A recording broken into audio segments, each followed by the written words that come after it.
Hey there, folks. Welcome to Spectrum Pulse. We talk about music, movies, art, and culture. And I got good news. I'm sparing y'all any pointless analysis of the new albums from Five Finger Death Punch or Lil Baby. Because really, what do any of those albums add to the larger cultural conversation? Instead, we're gonna go indie in a big way this week. So share this as much as you can so I don't actively regret this, because it's not gonna get search optimized, because we're going on the pulse. So, 7 albums on the docket, so let's start off with, from Sløtface, Sorry for the Late Reply.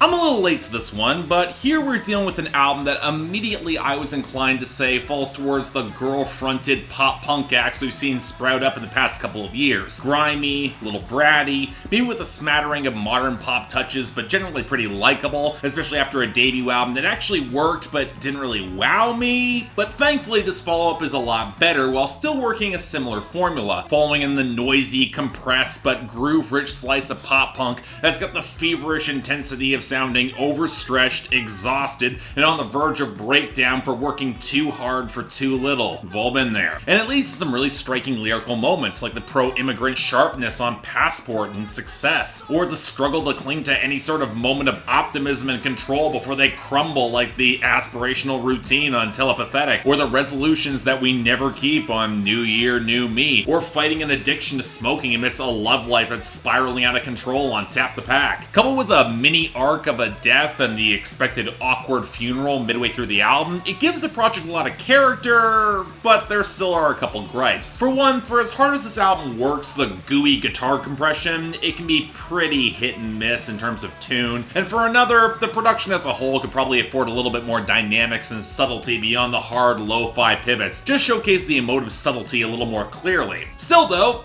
really solid stuff. 7 out of 10, absolutely worth your time if you missed it. Check it out. Next up, the self-titled act from Rope and Ladder.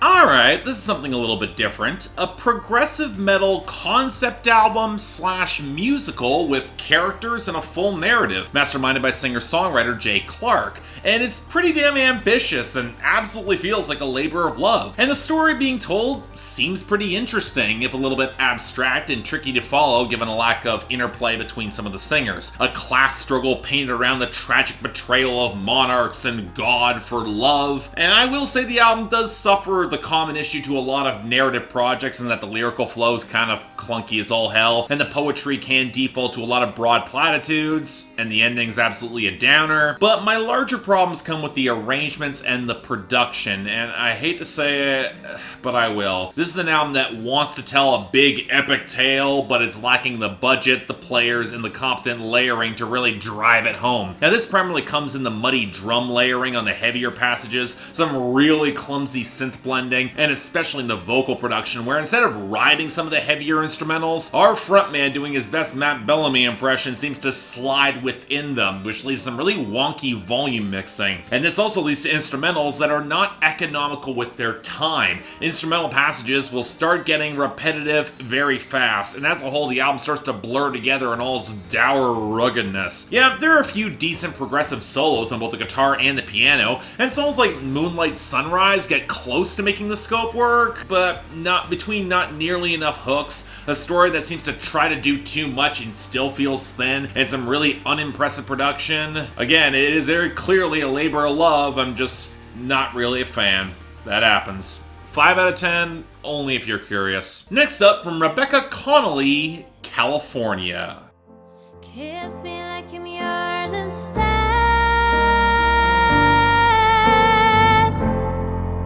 I might as well state this for the record. The next few months are set to have a ridiculously strong set of women burning through country of all stripes, and I can't tell you how excited I am to hear a lot of it given the pedigree. So let's start off early with an album that I found on Bandcamp from an Irish singer-songwriter who gravitates more towards pop country or even outright pop or folk, with this being her second album. And it's also really damn good, even if I can tell there's more than a few passing glances at artists like Casey Musgraves, some of the softer dream country tones. What I liked about this was how well balanced it feels. Great tasteful strings and acoustic pickups, some solid bass grooves that build nicely, some brighter layers of piano, and even a bit of pedal steel. And even when the synthesizers do slide in, the tones never overwhelm the mix or feel obtrusive or out of place, which still leads to a poppy but generally organic listen, especially against Connelly's sweeter, heartfelt, and expressive delivery. Now again, not without its flaws, mostly surrounding some of the writing, which can default to some cute but pretty basic love and affirmation songs, which at their best get a little bit more complex and emotionally layered, like the implied cheating on Kiss Me, or the struggles with a partner's distance on So Near, but those do feel like a little bit of the exception. More likable are the grounded moments that still try to dream big, like the title track and Famous by 30, but again, on a pretty quick 10-song listen, I'm left feeling we could have gotten just a little bit more. But as it is, if you're looking for a lightweight but likable pop country album, this is a very good entry for 2020 thus far. Strong 7 out of 10. Give it a chance, check it out. Next up from Intronaut, Fluid Existential Inversions.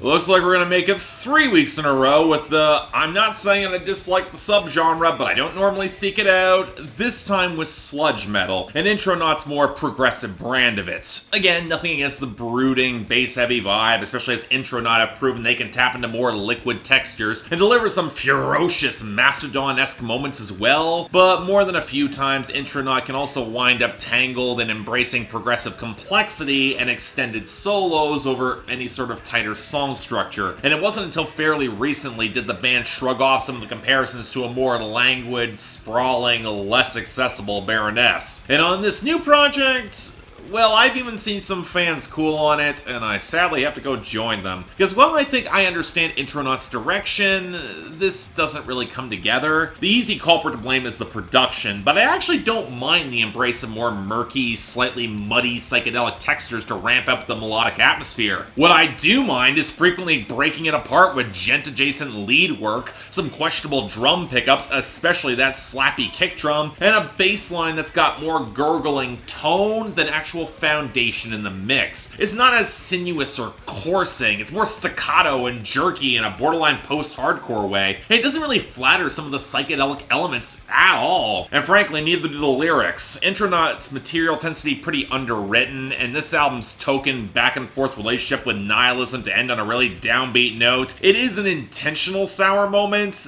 but it doesn't expose depth so much as a let-in and distinctly unsatisfying vibe. Now, I will argue the playing on this album, specifically the guitar melodies and a lot of the drum work, can be really impressive, but between the fractured compositions, the underwhelming vocals, and a really messy arrangement, unfortunately leaves this as less than the sum of its parts. Extremely light 6 out of 10, and even then, I think I'm being generous. Next up from Dark Fortress, Spectres from the Other World.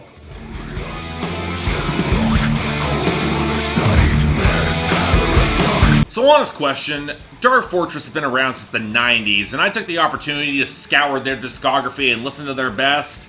And am I the only one who feels really underwhelmed? Part of it is my weird, lingering suspicion of black metal released under a major label that always seems a little watered down and lacking that same darker, primal atmosphere. But a larger issue I found with Dark Fortress is that they felt very middle of the road for a long time now. Mid-tempo, by-the-numbers hyperbolic lyricism, some impressive lead work and occasionally potent atmosphere, but for melodic black metal, I found very few melodies that really grip me across overlong albums with a lot of filler and nearly always felt weirdly clean and crisp. Now, this is their first album in 6 years after 2014's better than expected Venereal Dawn, and it sure sounds like a Dark Fortress album, alright? Yeah, the solos are still here and the vocals do have some growling venom to them, even if they don't sound all that well blended, and we get the occasional bassy royal, but it doesn't take long for Dark Fortress to run into the very same issues of underwhelming grooves, tremolo backing textures that really run together, their really inconsistent drum pickups, especially against the snares and the kick drums, and some of the most slapdash attempts at mixed dynamics I've heard all year, with really messy transitions and some rote attempts at atmosphere that flatten out the whole experience, mostly coming through ambient passages and interludes that are just tacked onto the end of songs. There's very little that stands out as distinct or impressively huge on the album, where even the solos can feel weirdly small in their own little pockets, almost as if the songs were assembled in chunks and then stitched together. And when your subject matter is all oversold cosmic primal horrors full of demonology references and Lovecraftian symbolism, I don't know, it should sound a lot more organic or alien or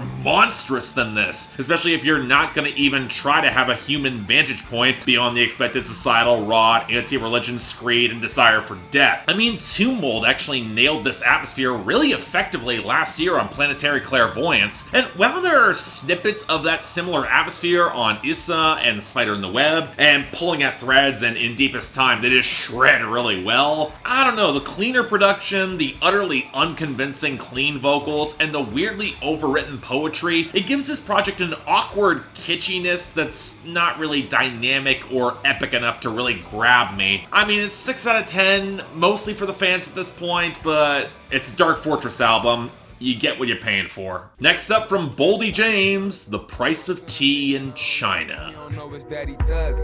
Shit, I've been out here since a youngin'.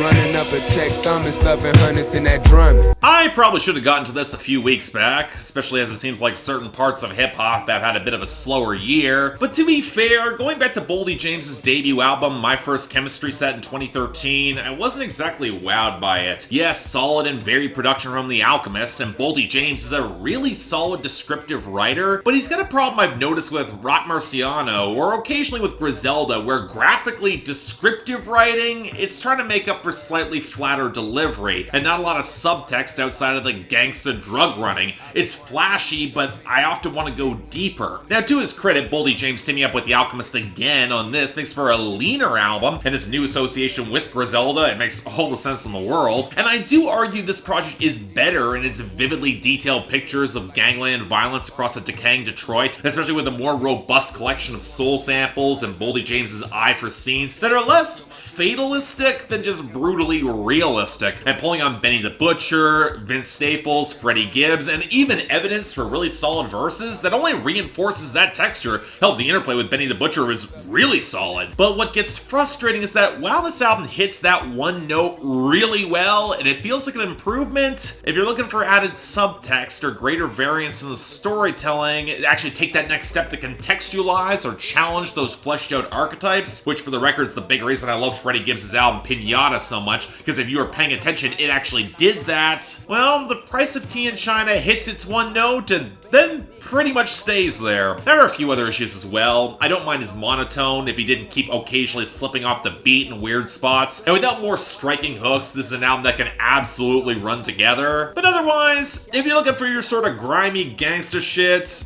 this will hit well, and I like that. Solid 7 out of 10. If you haven't heard it this year, check it out. And finally, from Soccer Mommy, Color Theory. These days, split open, watching my heart go round. You know, as much as I expected there to be a 90s revival eventually, I sure as hell didn't expect it in indie rock. But over the past 4 or 5 years, it's a trend that Soccer Mommy is absolutely a part of in the same way as Vagabond or Courtney Barnett. Hell, I'd probably throw most of the modern emo in that category too. And I'm not gonna say I dislike this revival so much as I feel a lot less impressed by it than so many critics who are falling over themselves. I've listened to both the Soccer Mommy's albums before this, and while there are snippets of decent writing and some okay hooks, there's not a ton else in terms of energy or unique personality in the vocals or the instrumentation that really is potent or stands out to me. And sadly, a lot of that is still true on Color Theory, which is certainly pleasant, it's amicable, but it falls into the background more quickly than ever, even with the additional splashes of some electronic percussion and synthetic elements, which was exactly the pivot a subset of the 90s indie rock crowd did as the decade included. So along with some of the distorted early 2010s splashes of reverb and fractured riffs, it's not all that much of a surprise. But I think I've pinned down my frustration with this album more particularly. With its such muted delivery, the parallel acts of their time in the 90s often compensated with more literate song structures or more layered writing, and yet the lyrics here still feel pretty spare, working in some pretty limited color symbolism. Blue is depression, yellow represents illness, gray is mortality. She's trying to get a little bit more raw in some of the content too in her exploration of some messy relationship dynamics, but it's not writing that fits all that well with these compositions. I mean, for example, if you're gonna have a song exploring your own corruption and slow collapse toward the devil on Lucy, maybe you should have a stronger correlation in the composition or production beyond a couple minor chords. You could have afforded to get a lot darker. Now, that's not saying that there aren't songs like Circle the Drain and Royal Screw Up that show a little bit more emotional complexity and a little bit more lyrical weight, or maybe even Yellow is the Color of Her Eyes, but that attempt at nuance feels kind of awkward next to Crawling in My Skin, which is playing in the same emotional territory as the Linkin Park song the same title did, but with nowhere close to the intensity or flair. I just praised Crawling in My Skin. There's something wrong here. But at the end of the day, it's more by the numbers and decent than bad, and I just find myself wishing I liked it a lot more. 6 out of 10. If this sort of revival's for you, you'll enjoy it. Otherwise, I don't know.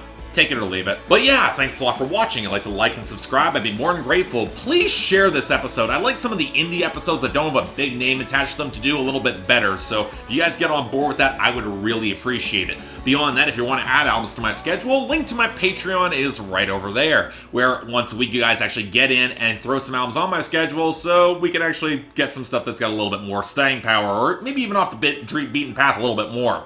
But hey, till then, I'm Mark, you're watching On the Pulse on Spectrum Pulse, and I'll see you next time.